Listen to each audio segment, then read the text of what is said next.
Olá, pessoal!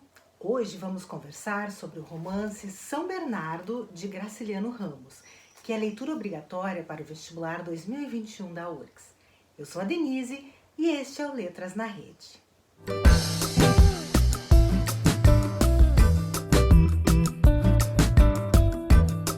Graciliano Ramos foi um escritor alagoano e um dos principais nomes da chamada Geração de 30, ou segunda fase do modernismo brasileiro.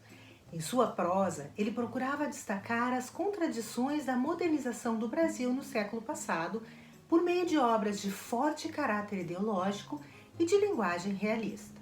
São Bernardo, publicado em 1934, foi o seu segundo romance. Entre outras obras de destaque, ele escreveu Vidas Secas e Memórias do Cárcere. Em São Bernardo, conhecemos Paulo Honório, nosso protagonista, que escreve suas memórias relatando a vida na fazenda que dá título ao livro. Estamos diante, portanto, de uma narrativa em primeira pessoa e de fundo memorialístico, na qual o foco se concentra nas lembranças do narrador. Ele inicia a história em interlocução direta com o leitor, usando de um recurso chamado metanarrativa. Quando a própria construção da narrativa é usada como tema, ele tenta explicar como decidiu produzir o seu livro pela divisão do trabalho entre vários de seus amigos e deixando bem claro que o seu papel na empreitada seria o de dono do capital. Falhando o plano inicial, ele decide escrever por conta própria para garantir que pudesse escrever como fala. Esse episódio ocupa os 2 primeiros capítulos que, apesar da sua pequena extensão, nos contam muito. A forma direta e concisa com que os eventos são relatados faz com que o leitor, ainda não familiarizado com os muitos nomes jogados por todo lado, concentre a sua atenção em Paulo Honório, a voz que o conduz ao longo da história. Ficamos sabendo que o seu fito na vida foi apossar-se das terras de São Bernardo. Mas o que mais ficamos sabendo sobre ele? Ora, sabemos que ele tem terra e dinheiro, que está habituado a mandar, que não tem muito estudo, porém tem conhecimento prático e principalmente que é um homem de ação. Ficamos sabendo também que nos encontramos nesse momento no início dos anos 30 do século passado. Parece bastante informação para poucas páginas, não é? Bem, essa é uma das características da prosa do Graciliano Ramos. É uma prosa simples, sem floreios e que vai direto ao ponto. Depois dessa abertura incrível, o narrador protagonista retorna 50 anos no passado e começa a contar sua história desde a sua origem. Sem conhecer nem pai nem mãe, ele foi criado pela velha Margarida em meio à pobreza e à violência. Aos 18 anos, trabalhando no eito em São Bernardo, ou seja, na limpeza do campo, usando enxadas e pás e recebendo muito pouco por isso, ele esfaqueou um concorrente às atenções de uma moça que lhe interessava. Ele foi preso e na prisão alfabetizado. Ao sair, tira o título de eleitor, consegue dinheiro emprestado com um político agiota, estuda aritmética para não ser enganado por ele e inicia sua trajetória ascendente. Enfim, ele passa a existir. Ele junta um capital e retorna então a Viçosa, no estado de Alagoas, onde fica São Bernardo, junto com o seu braço direito e braço armado, Casimiro Lopes. Lá, ele enreda o proprietário das terras, Luiz Padilha, viciado em jogo e em bebidas, com empréstimos e acaba por receber como pagamento o engenho, nesta época decadente e em mau estado. Achei a propriedade em cacos, mato, lama e potó como os diabos. A casa grande tinha paredes caídas e os caminhos estavam quase intransitáveis. Mas que terra excelente! Após a aquisição, Paulo Honório inicia as melhorias em São Bernardo de forma rápida e avassaladora. As disputas pelos limites das terras com o vizinho Mendonça são o maior obstáculo e aqui Paulo Honório nos introduz a sua peculiar forma de modernização. Na primeira vez em que se encontram, ele fala: não sendo possível acordo, era melhor vir o advogado e vir o agrimensor.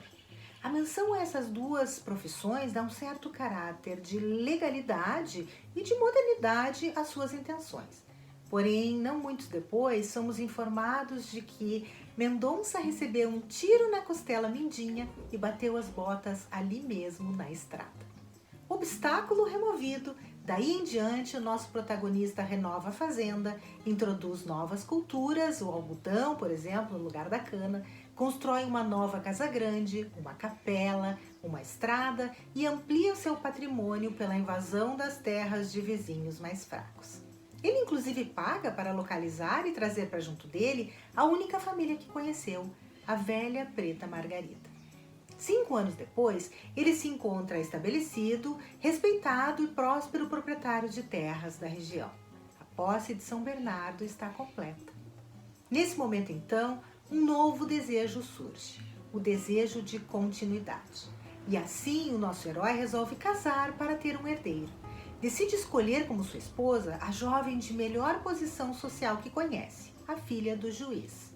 No entanto, ao fazer a visita para iniciar a corte, ele se depara com uma bela e pobre professora, Madalena, cuja atração faz com que ele desista na hora da sua decisão prática. Tem início então o processo de aquisição de Madalena, em um movimento bastante semelhante ao da aquisição de São Bernardo. O Paulo Honório, sem compreender muito bem os seus próprios sentimentos, vai lidar com a conquista da professora usando quase os mesmos artifícios que usou para enganar o Luiz Padilha. Ele vai fingir desinteresse, ele vai criar circunstâncias de aproximação, ele vai oferecer vantagens financeiras e por aí vai. É bastante interessante a forma como ele usa diminutivos quando se aproxima de sua presa. Padilha é um bichinho amarelo lá no início do livro. O Dr. Magalhães, o seu quase futuro sogro, possui olhinhos risonhos. Madalena também é descrita por diminutivos. Possui dentinhos brancos, é loirinha. No entanto, a atração que sente faz com que esses diminutivos se repitam mais e mais, borrando o limite entre o que seriam negócios e o desejo. A loura tinha a cabecinha inclinada e as mãozinhas cruzadas. Lindas mãos, linda cabeça. A proposta de casamento é emblemática dessa dificuldade de lidar com os sentimentos. Paulo Honório se atrapalha todo no início, pois pisa em um território que não domina. Ele chega a falar para ela: "Está aí, resolvi escolher uma companheira e como a senhora me quadra. Sim, como me engracei com a senhora quando a vi pela primeira vez. Engasguei-me", lembra ele. Diante da hesitação de Madalena com a proposta, que ela menciona então a diferença social entre os dois, ele termina a proposta por meio de uma conciliação prática, em termos que agora sim ele conhece bem, o de negócios. "Não fale assim, menina. E a instrução, a sua pessoa, isso não vale nada?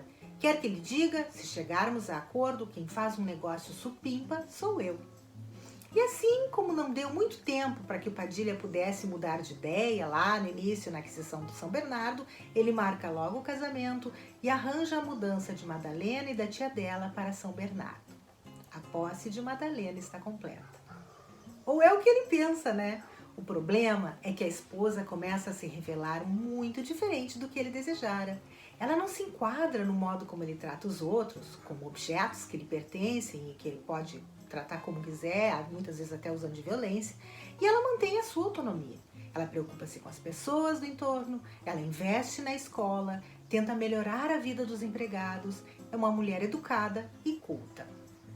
Tem início, então, uma situação de conflito permanente entre as duas facetas opostas de modernização que convivem em São Bernardo.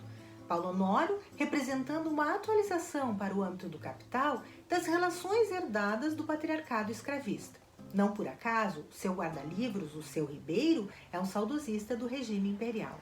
E Madalena trazendo noções de esclarecimento, de direitos humanos e da autonomia do sujeito.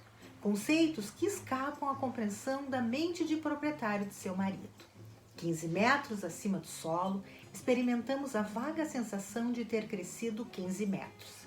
E quando assim agigantados, vemos rebanhos numerosos a nossos pés, plantações estirando-se por terras largas, tudo nosso, e avistamos a fumaça que se eleva de casas nossas, onde vive gente que nos teme, respeita e talvez até nos ame, porque depende de nós, uma grande serenidade nos envolve. Sentimos-nos bons, sentimos-nos fortes. Só que Madalena não é São Bernardo. Ela não é um objeto que ele possua, ela é um sujeito. E essa diferença o perturba de tal modo que o nascimento do próprio filho, a razão primeira que ele procurou casamento, é deixado quase de lado. Ele se sente tão apartado da esposa, tão separado dela, que é como se a criança não fosse dele. Ele diz: Madalena tinha tido um menino, mas não consegue se conectar com essa criança. Os atritos tornam-se constantes e a incapacidade de entender e, portanto, de possuir completamente Madalena conduz Paulo Honório a um ciúme obsessivo, marca possível da propriedade de sua mulher.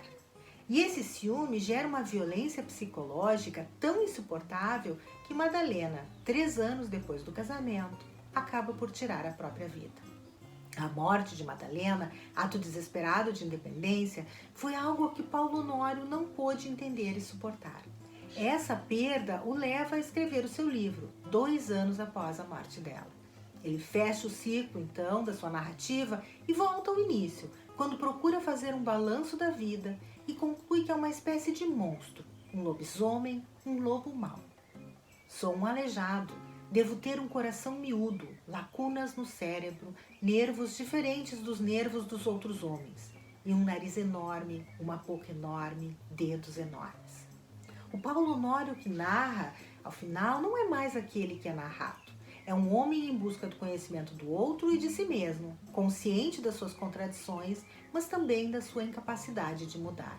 A posse de São Bernardo, com tudo isso, perde o sentido e a fazenda termina semi-abandonada em meio às crises políticas, econômicas e identitárias que assolam o Brasil dos anos 30 do século passado. Era isso, gente. Eu espero que tenham gostado do vídeo e não percam o nosso próximo episódio sobre São Bernardo. Vamos trazer para um bate-papo uma pessoa que conhece muito bem o Graciliano e sua obra. Uma surpresa que preparamos para vocês. Fiquem ligados!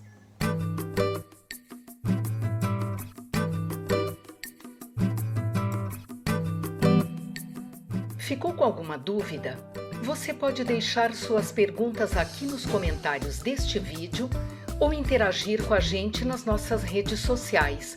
Todas as terças e sextas trazemos novos conteúdos sobre as leituras obrigatórias do vestibular da URGS 2021. Quer ficar por dentro de tudo? Aproveita e segue a gente. Você nos encontra em todas as mídias pelo @letrasnarede. Até mais!